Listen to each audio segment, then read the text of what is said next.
The year is 711 AD. This year would mark a significant turning point in the history of the Iberian Peninsula, a region that had seen the rise and fall of many civilizations over the centuries. Across the Strait of Gibraltar, from North Africa, a Muslim force landed on the Iberian Peninsula. This force was not just any army, it was a well-organized and determined group of warriors, driven by both faith and the promise of new lands.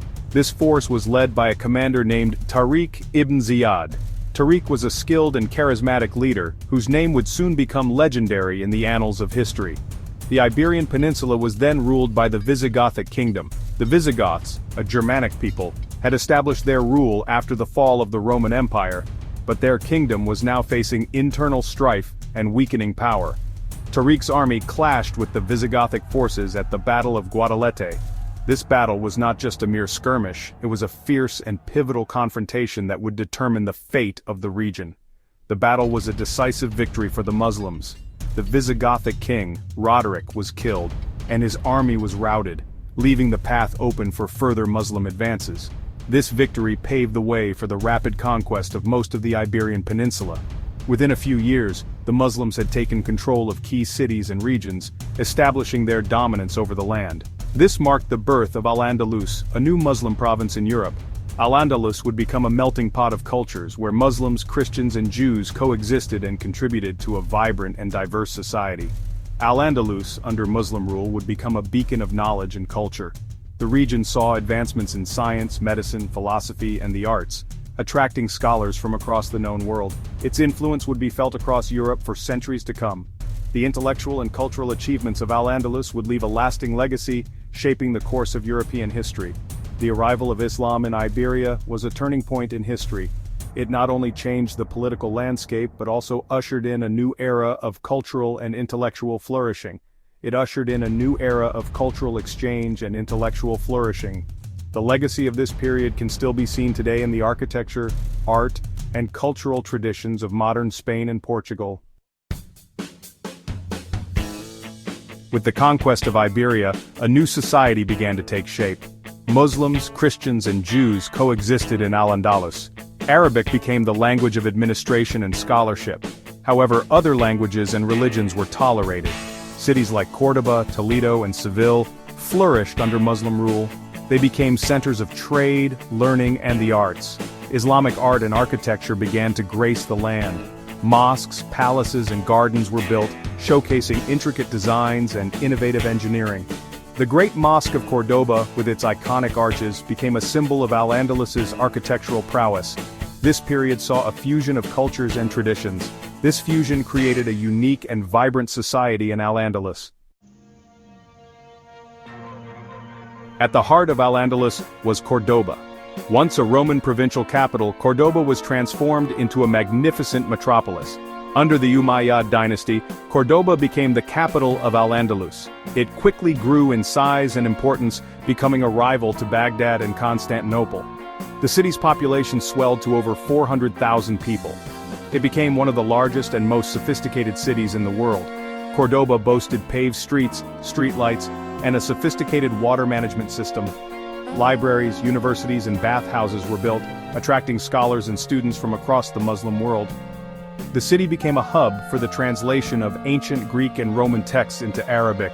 This played a crucial role in preserving classical knowledge and transmitting it to Europe. The reign of Abd al-Rahman III marked the zenith of Al-Andalus. In 929 AD, Abd al-Rahman III declared himself caliph, establishing the Caliphate of Córdoba. This period is often referred to as the Golden Age of Al-Andalus. Under Abd al-Rahman III and his successors, Al-Andalus experienced unprecedented peace and prosperity. The arts, sciences, and literature flourished, making Al-Andalus a center of intellectual and cultural innovation. Scholars like Averroes, Maimonides, and Ibn Khaldun made significant contributions to philosophy, medicine, and history. Al-Andalus became a bridge between East and West. It facilitated the exchange of knowledge, ideas, and goods between the Islamic world and Christian Europe. After the death of Caliph Hisham II in 1013, Al-Andalus descended into chaos. The once mighty Caliphate of Córdoba, which had been a beacon of Islamic culture and power in the Iberian Peninsula, began to unravel. The death of Hisham II marked the end of an era, and the beginning of a period of intense internal conflict and fragmentation. Internal divisions and rivalries led to the collapse of the Caliphate of Cordoba. The once unified state was torn apart by power struggles among various factions, each vying for control. This infighting weakened the central authority and made it impossible to maintain the cohesion that had once defined the Caliphate. The once unified state fragmented into smaller kingdoms known as taifas. These taifas were essentially city-states, each ruled by its own local leader. The fragmentation of Al-Andalus into these smaller entities marked a significant shift in the political landscape of the region. The taifas, though often culturally rich, were politically weak and vulnerable to external threats. Each taifa had its own court, its own army, and its own ambitions, but they lacked the unity and strength that had characterized the Caliphate of Cordoba. This period of fragmentation marked a turning point in the history of Al-Andalus. The political instability and constant warfare among the taifas created an environment of uncertainty and decline. The once great civilization of Al-Andalus was now a patchwork of competing states. It weakened the Muslim hold on Iberia and paved the way for the Christian Reconquista. The Christian kingdoms to the north saw an opportunity to expand their territories and began to push southward, reclaiming land that had been under Muslim control for centuries. Despite their political instability, the Taifa kingdoms continued to be centers of culture and learning. They maintained the rich intellectual and artistic traditions of Al-Andalus, attracting scholars, poets, and artists from across the Muslim world. Many of the Taifa rulers were patrons of the arts and sciences. They invested in the construction of libraries, schools, and mosques, and sponsored the work of scientists, philosophers, and artists. This patronage helped to preserve and advance the cultural achievements of Al-Andalus. They competed with each other to attract the best poets, musicians, and scholars to their courts. This competition led to a flourishing of culture and intellectual activity, even as the political situation remained unstable. However, the Taifas were unable to withstand the growing power of the Christian kingdoms to the north. The Reconquista continued to gain momentum, and one by one the Taifa kingdoms fell to the advancing Christian forces, marking the end of Muslim rule in much of Iberia. As the Christian kingdoms of northern Iberia grew stronger, they began to encroach on the Taifa kingdoms. In response to the growing Christian threat, the Taifa rulers sought help from the Almoravids, a powerful Berber dynasty from North Africa. The Almoravids, led by Yusuf ibn Tashfin, crossed the Strait of Gibraltar and defeated the Christian forces at the Battle of Sagrajas in 1086. They subsequently took control of much of Al-Andalus, bringing an end to the Taifa period. The Almoravids were a more puritanical and militaristic group than their Andalusian counterparts. They imposed stricter interpretations of Islam and sought to unify Al-Andalus under their rule. However, their rule was short-lived. They were eventually overthrown by another Berber dynasty, the Almohads, in the 12th century. Despite the loss of much of Al-Andalus to the Christian Reconquista, one Muslim kingdom managed to survive. This kingdom was Granada, a beacon of Islamic culture and resilience in the face of overwhelming odds. The story of Granada is one of endurance, cultural richness, and strategic brilliance. In 1238, Muhammad ibn al-Ammar established the Emirate of Granada in southern Iberia. This new emirate quickly became a refuge for Muslims, Jews, and even Christians who sought a place of relative peace and prosperity amidst the turmoil of the Reconquista. The Emirate of Granada, ruled by the Nasrid dynasty, became the last Muslim stronghold in Iberia. The Nasrids were known for their sophisticated court culture, their patronage of the arts, and their architectural achievements, which left a lasting legacy on the region. For over 2 centuries, Granada flourished as a center of art, culture, and learning. Scholars, poets, and artists from across the Muslim world and beyond were drawn to its vibrant intellectual life. The city became a melting pot of ideas and traditions, contributing to a golden age of Andalusian culture.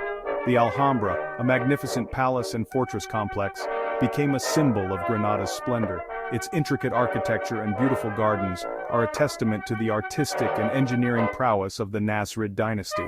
The Alhambra remains one of the most visited and admired monuments in the world today. The Nasrid rulers of Granada were skilled diplomats and strategists. They navigated the complex political landscape of medieval Iberia with finesse, often playing the Christian kingdoms against each other to maintain their independence. they managed to maintain their independence by playing the Christian kingdoms against each other.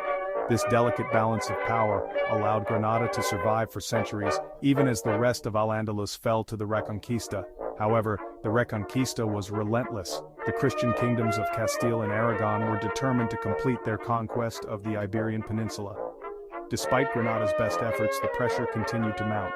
In 1492, after a long and arduous siege, Granada fell to the combined forces of Queen Isabella I of Castile and King Ferdinand II of Aragon. This marked the end of Muslim rule in Iberia and the beginning of a new chapter in Spanish history. The fall of Granada was a turning point, but its legacy continues to inspire and captivate people around the world. The fall of Granada marked the end of Muslim rule in Iberia. It also marked the end of an era. For over 7 centuries, Al-Andalus had been a beacon of knowledge, culture, and tolerance. Its legacy, however, continued to live on. The cultural and intellectual achievements of Al-Andalus had a profound impact on Europe. Its libraries and universities preserved classical knowledge and transmitted it to the West, contributing to the European Renaissance. The architectural wonders of Al-Andalus, such as the Alhambra and the Great Mosque of Cordoba, continued to inspire awe and wonder. The agricultural innovations of Al-Andalus, such as new irrigation techniques and the introduction of new crops, transformed European agriculture. Today, the legacy of Al-Andalus can still be seen and felt across Spain and Portugal. From the architecture to the cuisine, the influence of Al-Andalus is undeniable. The spirit of tolerance and cultural exchange that characterized Al-Andalus continues to resonate. It serves as a reminder of the importance of intercultural dialogue and understanding. The story of Al-Andalus is a complex and multifaceted one. It is a story of conquest and conflict, but also of coexistence, innovation, and cultural brilliance. It is a story that continues to fascinate and inspire people around the world.